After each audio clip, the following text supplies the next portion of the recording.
Yan, hello guys. Ito po ulit si JR Doria TV. So isang mapagpalang gabi po sa inyong lahat. So nandito na muna po tayo, mag-update po muli sa Pasig River Esplanade. So samahan niyo po ulit si JR Doria TV. Mag-ikat-ikat po ngayong gabi dito sa Pasig River Esplanade. Tapos pupunta din po tayo sa other side po na MacArthur Bridge at saka po sa Quezon Bridge. Silipin din po natin yung kaganapan doon. So tara, simulan na natin mga tropa kids bago lumubog po ang araw. So let's go, let's go.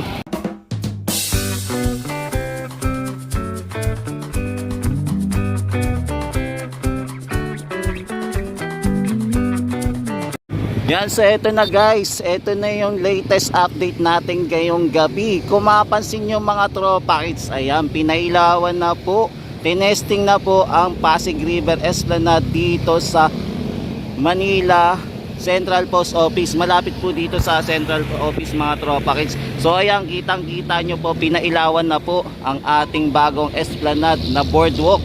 Yan yung boardwalk. So meron na pong lamppost kabilaan. Maging etong ating baluster po, kompleto na din po yung ilaw. Ayan, tinesting na po nila kung lahat po ay umiilaw at gumagana. Yan, kitang kita nyo po guys sa gabi ha. Ayan, napakalinaw po mga tropa. Nakakatuwa, di ba? Na tinesting po nila itong ating mga lamppost kung lahat po ay gumagana. Ayan, buti na lang naabutan po natin ito para masilayan yung mga tropa kids kung gaano na po kaganda at tuloy-tuloy pa rin po yung project. Tapos mapapansin nyo din po mga tropa kids, tuloy-tuloy din po yung pag-ukay dito sa area po ng Pasig River Esplanade. So ang gagawin po nila, magkakaroon po ng expansion etong area ng Pasig River Esplanade. So ayan po yung ginagawa nila mga tropa kids. So tuloy-tuloy pa rin yung pagtatrabaho nila. Tapos nandito pa rin yung ating column bar at saka yung yung pipe, ngayon, yung steel pipe. So nandito pa rin. So tuloy-tuloy pa rin po yung paggawa nila. Yan, so ang liwanag po, bagong-bago. Bagong-bago yung mga pailaw dito, yung mga lamppost, pati pailaw sa baluster, bagong-bago po. Pero meron pa rin pong ibang baluster na hindi pa po nalalagyan ng pailaw. Ayan po yung ginagawa po nila, malapit naman po dito sa paliko po, no, dito sa pinakadulo ng boardwalk. Ayan, kung mapapansin nyo. Yan, so ayan po yung ginagawa nila.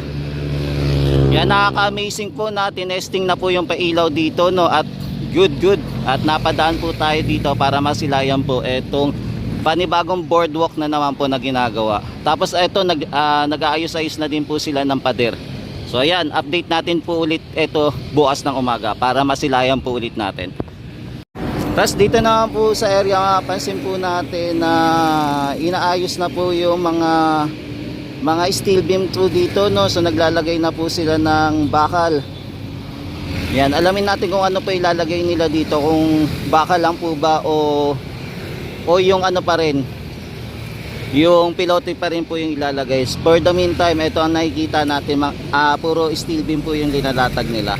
So abangan po natin kung ano po yung ilalagay. Mukhang ata ito, papaikutan siguro ng steel beam itong ginagawang bakal, no. Siguro pwede pong tanggalin po yung tubig dito sa paligid nito. So pero abangan natin kung ano po yung gagawin. Yan, so ito po muna yung ganap ngayon dito sa area ng Pasig River Esplanade, malapit po sa Manila Central Post Office. So ito po, nagagabi na po.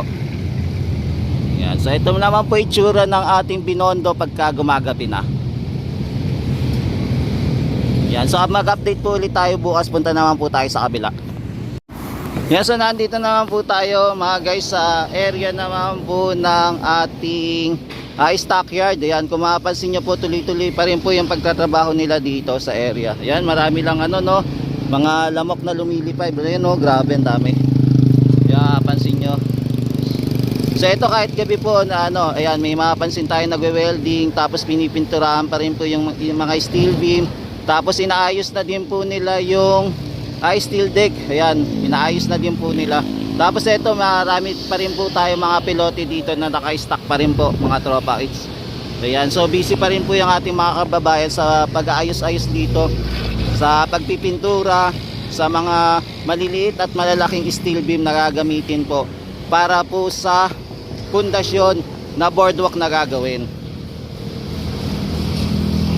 Yan, so nandito naman po tayo sa other side naman po ng MacArthur Bridge naman po. So dito naman po tayo sumilip.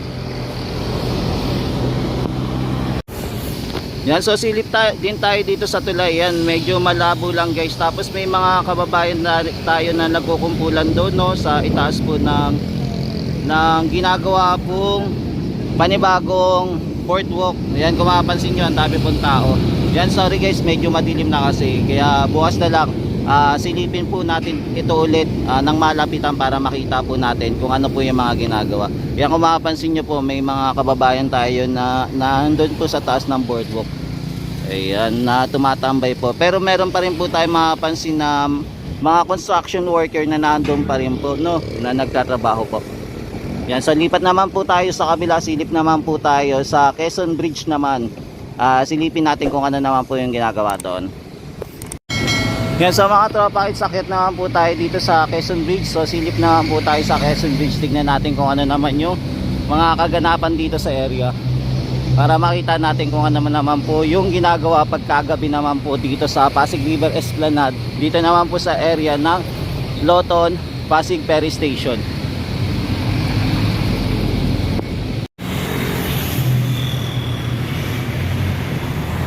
Yan guys, so mapapansin nyo po, linilipat na po yung ating mga bakal po dito sa kabila po. Dito po mismo sa Loton, hililipat-lipat na po yung mga bakal. Yan, heavy equipment na po yung ginagamit nila. Yan, kung makikita nyo po. Yan, sayang hindi lang natin naabutan yung binubuhat nilang bakal. Hindi po tayo nakaabot.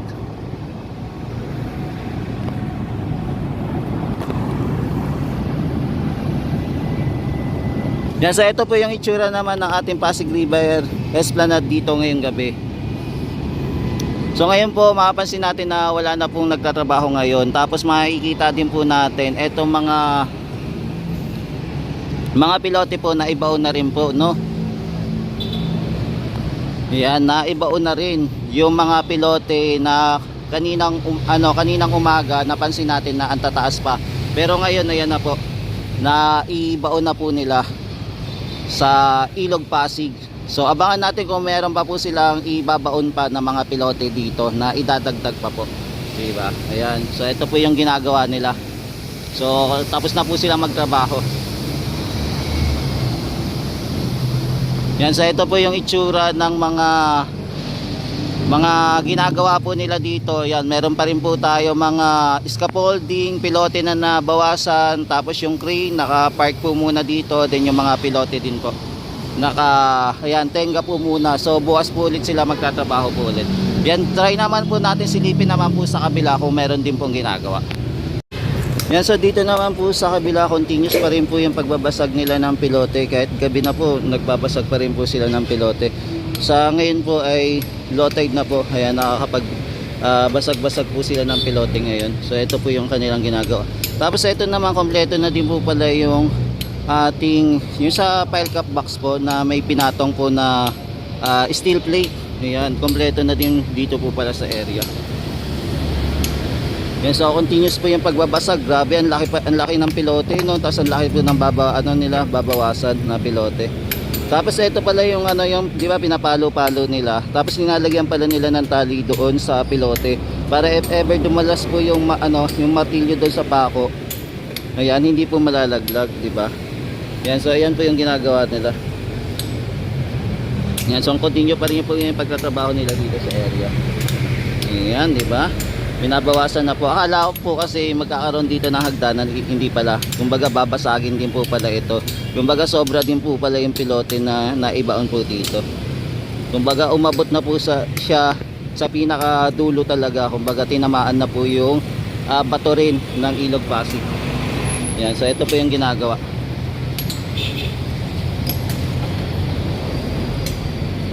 Yan, so lipat naman po tayo sa kabilang area naman. Silip tayo doon sa pagbubuhat naman po ng mga spare parts ng footbridge po. Silipin natin.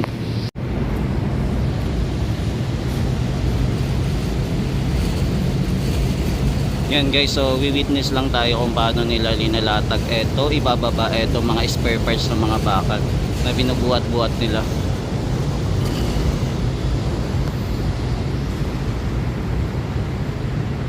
Yan, so magtutuloy-tuloy na po yung mga trabaho dito para i-continue po, idugtong na po yung esplanade dito sa ilalim po ng footbridge. So ito po yung ginagawa nila mga tropa kids. So linilipat na po nila yung spare parts po muna para makapaglagay po sila ng pilote po ulit sa ilalim po ng footbridge. Yan, so ongoing pa rin po yung trabaho nila, yung ginagawa dito.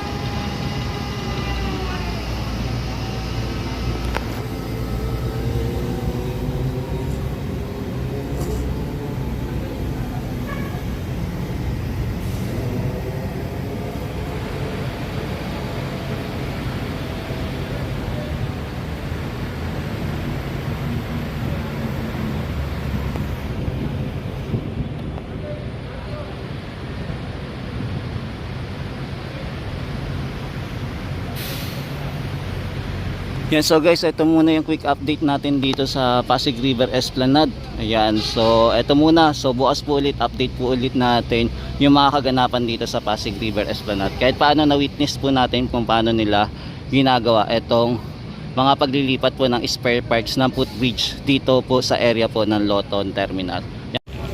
Yan, so mga tropites, nandito naman po tayo sa area naman po ng Phase 1A. So dito naman po tayo sa silid. So eto, mapansin nyo po, meron na po dito tindahan. Nandito na po yung mga tindahan dito sa Phase 1A. Kung dati ang tindahan lang po ay nandun lang po sa Maistran sa Phase 1C at sa Port Santiago Riverwalk.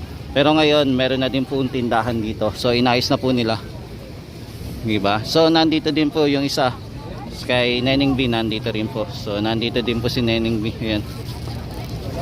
Yan, so isa sa mga sikat na pinipilahan ng ating mga kababayan. Tapos meron na din po dito upuan. Yan, tapos katabi niya po yung shawarma.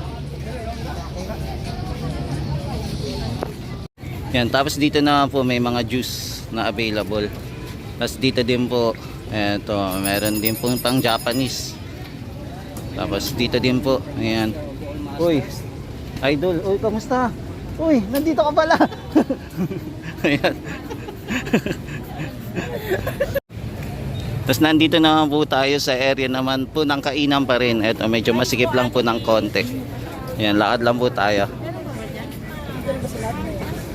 Yan, so malapit naman po ito sa fountain. Etong ating tindahan na dito. Before wala, pero ngayon meron na rin po. Ayan, dumadami na po yung tindahan dito sa area po ng Pasig River Esplanade. Dito po sa area naman po ng ANB.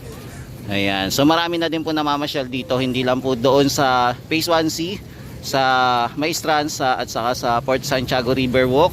So dito na rin po, dinadaksa na rin po ng ating mga kababayan.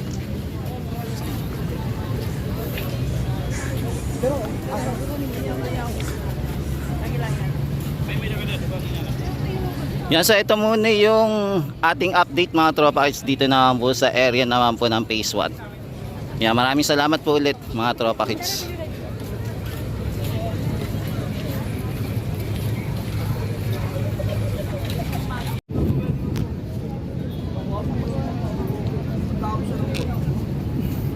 Oh, may barbecue pala dito. Tapos ito sisig naman. Tapos dito table na lang, kainan. Yan, tapos dito wala na. So tinanggal na din po yung mga food stall po dito, yung mga kiosk. Yan, wala na rin. Yan, so makikita po natin itong aso nakatambay naman.